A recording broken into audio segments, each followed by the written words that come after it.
So I just got done listening to an interview with Tony Robbins as he explained how he once gave a woman an orgasm who hadn't had an orgasm in 10 years without laying one finger on her. And it was in a bigger context to a discussion they were talking about faith. And faith is really the idea that things will work out, that everything will be okay, and our belief in that will happen. And some people do have a lot of faith. They think, hey, if we just keep doing X or if things keep going this way, then everything will work out. And other people don't have trust in that. And faith reminded me of a scenario I was in a couple years ago. I was in a bar with a friend of mine.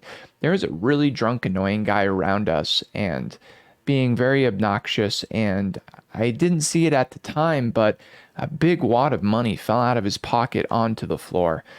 And without knowing to me, my friend had picked some of that money up and slid it into their pocket. And there was another vulture in that same bar who had also picked up money.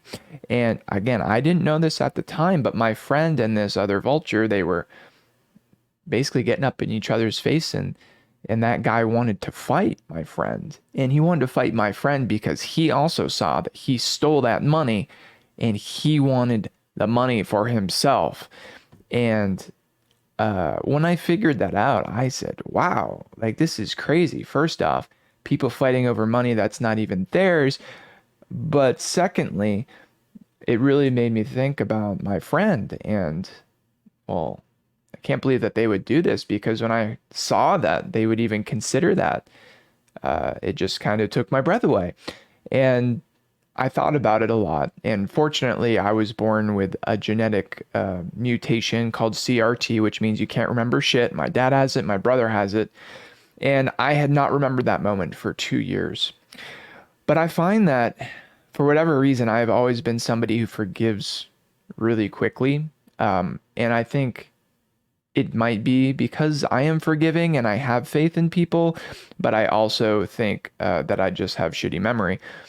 But I often think, what would it be like if I wasn't that way? If I did hold grudges and remember things that people did that seemed to burn other people or burn myself.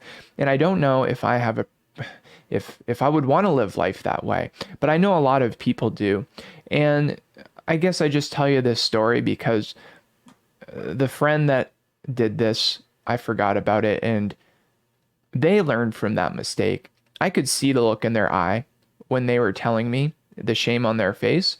And our friends and people who are closest to us will make mistakes. And it's important that we do forgive them. Now, if they continue to make the same mistake over and over, you really have to look at yourself and say, hey, is this a great influence for me? Do I want to surround myself with this? Because it is true, you are the average of the five closest people to you. And the more you're around that, the more susceptible you are for that shit to leak into your system.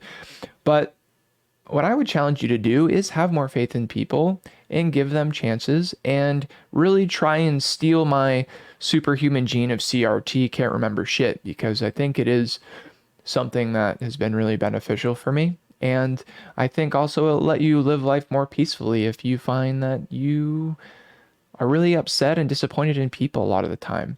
So that's just a little thought I had going through my head. That's it. All right, we'll talk to you later.